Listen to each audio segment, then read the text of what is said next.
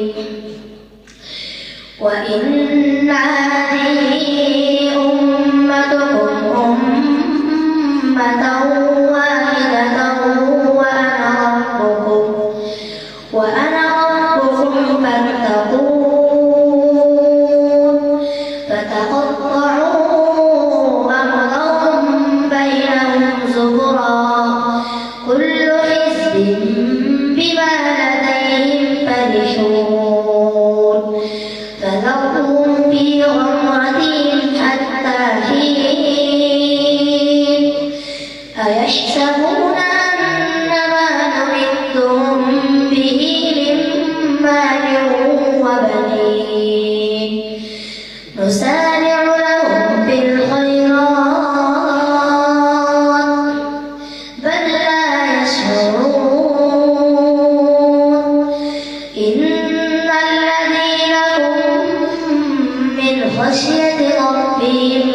مشفقون والذين هم بآيات ربهم يؤمنون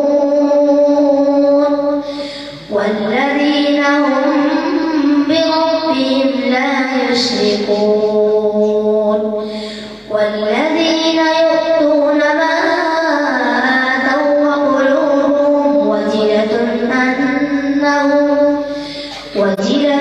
أنهم إلى ربهم راجعون.